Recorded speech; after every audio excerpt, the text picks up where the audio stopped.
নমস্কাৰ বন্ধুসকল, আজি মই আপোনালোকক এনেকুৱা এটা ঘটনাৰ বিষয়ে ক'ম যিটো ঘটনা শুনি আপোনালোকেও আচৰিত হ'ব যে আজিকালিৰ যুগতো কিছুমান এনেকুৱা মানুহ আছে যি মানে অন্ধবিশ্বাসৰ গোটেই সীমা পাৰ হৈ গৈছে। আৰু এই ঘটনা হৈছে ছত্তীশগড়ত। আৰু এই ঘটনাটোৰ বিষয়ে কোৱাৰ আগতে আপোনালোকক মই এটা অনুৰোধ, যিসকলে মোৰ চেনেলটোত নতুনকৈ আহিছে চেনেলটো ছাবস্ক্ৰাইব কৰি ল'ব, কাৰণ মই এনেকুৱা ভিডিঅ' আপোনালোকৰ বাবে আনিয়ে থাকোঁ। আৰু যদি ভিডিঅ'টো চাই ভাল পায় তেতিয়াহ'লে লাইক এটা কৰি দিব। আৰু এই ঘটনাটোৰ এইটোৱে যে অন্ধবিশ্বাস মানুহক কিমান আগুৱাই নিছে আমাৰ ভাৰতবৰ্ষত, আৰু এই অন্ধবিশ্বাসে কেনেকৈ মানুহৰ জীৱনবোৰ ধ্বংস কৰি আছে। আমাৰ অসমতো বা বহুত অসমীয়া মানুহ এনেকুৱা আছে যে অন্ধবিশ্বাসত কিছুমান অজা বেজৰ ওচৰত যায়, কিছুমান তাবিজ লৈ ঘূৰি ফুৰে যে এই তাবিজটো ল'লে অমুক বেমাৰটো নহয়। কিছুমানে বটলত পানী লৈ গৈছে কিছুমান মানুহৰ ওচৰত, তাত কিবা মন্ত্ৰ চন্ত্ৰ মাৰি সেই পানীবোৰ লৈ আহি ঘৰত খাই পেলাই কিছুমান বেমাৰ ঠিক হোৱা বুলি কৈছে। কিন্তু এইবোৰৰ পৰা একচুৱেলি একো ঠিক নহয়।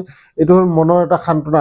আপোনাক যেতিয়া কোনোবা অজাই কয় যে এইখিনি পানী এনেকৈ এনেকৈ খাবা, তেতিয়া তোমাৰ এই বেমাৰটো ঠিক হৈ যাব, আৰু আপোনাৰ এটা মনত বিশ্বাস হৈ যায় যে, কাৰণ আপোনাৰ ডক্তৰতকৈ তেখেতৰ ওপৰত বিশ্বাস। আৰু আত্মবিশ্বাসটো হ'ল এনেকুৱা এটা বস্তু, আপোনাৰ ডাঙৰ ডাঙৰ বেমাৰ আপোনাৰ ঠিক হৈ যাব। সাহস, মনৰ যিটো সাহস। আৰু সেইবাবে কিছুমানে হয়তো ঠিক হৈ যায়, কিন্তু কিছুমানে ঠিক নহয়, অৱশেষত সেই ডক্তৰৰ ওচৰলৈ যাবলগীয়া হয়েই। আৰু এনেকুৱা অন্ধবিশ্বাসবোৰ আমি বাদ দিব লাগে। আৰু এইবোৰৰ বিষয়ে সৰুতে যেতিয়া স্কুলত পঢ়োঁ, সেই স্কুলত থকা অৱস্থাৰ পৰা মানুহক সতৰ্ক কৰি দিয়াটো ভাল। কাৰণ সৰুৰে পৰা যেতিয়া এইবোৰৰ বিষয়ে শিকাই দিব, তেতিয়া সেই মানুহজনে বা সেই ল'ৰাটোৱে পিছলৈ গৈ এনেকুৱা কামবোৰ নকৰিব। আৰু এই ভিডিঅ'টোৰ উদ্দেশ্য এইটোৱে যে সেই ছোৱালীজনী 16 বছৰীয়া এজনী ছোৱালী হায়াৰ ছেকেণ্ডাৰী ফাৰ্ষ্ট ইয়াৰত পঢ়ি আছিল। তাই শিৱক, আমাৰ ভগৱান শিৱক এনেকুৱাকৈ ভাল পাইছিল যে তাই সেই শিৱৰ সন্মুখত আনাৰ বাবে চেষ্টা কৰিছিল, কেনেকৈ তাইক দৰ্শন দিব তাকে চেষ্টা কৰি আছিল। আৰু সেই চেষ্টাৰ ফলত তাই নিজৰ জিভাখন কাটি পেলাই শিৱ মন্দিৰৰ যি শিৱলিংগ আছে সেই শিৱলিংগৰ ওপৰত থৈ পেলাই তাই তাতে সাধনা কৰি আছিল। কিন্তু সাধনা কৰি থকা অৱস্থাত মুখৰ পৰা ইমানকৈ তেজ ওলায়, আৰু তেজ ওলোৱাৰ ফলত তাই সেই মন্দিৰৰ ভিতৰতে বাগৰি পৰি থাকে। দৰাচলতে তাই জিভাখন কটাৰ পিছত সেই মন্দিৰটোৰ গোটেই দৰ্জাবোৰ বন্ধ কৰি তাই ভিতৰত সোমাই কাকো খুলি দিয়া নাছিলে, আৰু তাই ভিতৰত সাধনা কৰি থাকে। কিন্তু এই কথা যেতিয়া গাঁৱৰ মানুহবোৰে গম পায়, গাঁৱৰ মানুহবোৰে গম পাই লগে লগে পুলিচক ইনফৰ্ম কৰে, আৰু কিছু সময়ৰ পিছত পুলিচ আহিও পায়। যদিও গাঁৱৰ মানুহবোৰে সেই পুলিচবোৰক মন্দিৰৰ ভিতৰত সোমাবলৈ নিষেধ কৰি দিয়ে, কিন্তু বহু সময় এনেকুৱাকৈ ৰখাৰ পিছত কিছু সময় পিছত সেই গাঁওবুঢ়া মাতি কথা বতৰা পাতি সেই দৰ্জাখন ভাঙি সেই ছোৱালীজনীক উলিয়াই লৈ যোৱা হয়, আৰু উলিয়াই তাইক লগে লগে হস্পিটাললৈ পঠিওৱা হয়। আৰু চাওক আপোনালোকে কেনেকুৱা পাগলামি কিছুমান কাম কৰে মানুহে।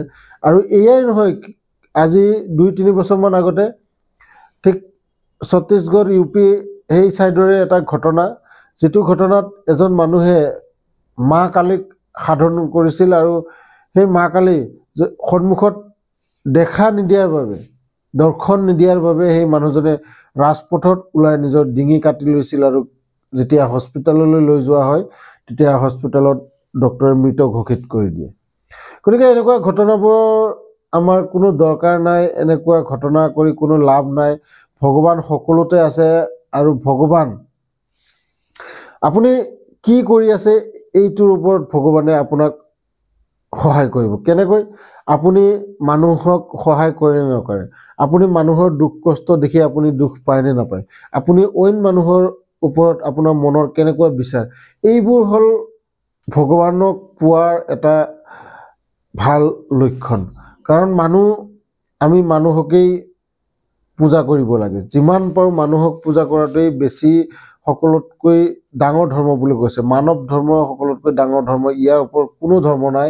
আপুনি যিমান পাৰে মানুহক সহায় কৰক, যিমান পাৰে মানুহক হেল্প কৰক, তেতিয়া ভগৱান আপোনাৰ ওচৰলৈ নিজেই আহিব, আপুনি যোৱাৰ কোনো দৰকাৰ নাই। আৰু ভগৱানক পূজা কৰাৰ বাবে এনেকুৱা কোনো স্পেচিয়েল ঠাই নাই, এনেকুৱা কোনো স্পেচিয়েল বস্ত্ৰ নাই যে এই বস্ত্ৰ পিন্ধিহে আপুনি ভগৱানৰ ওচৰত যাব লাগিব, বা এনেকুৱা সাজ কাপোৰ পিন্ধি বা গা ধুই ভালকৈ পৰিষ্কাৰ পৰিচ্ছন্ন হৈহে আপুনি ভগৱানৰ ওচৰলৈ যাব লাগিব।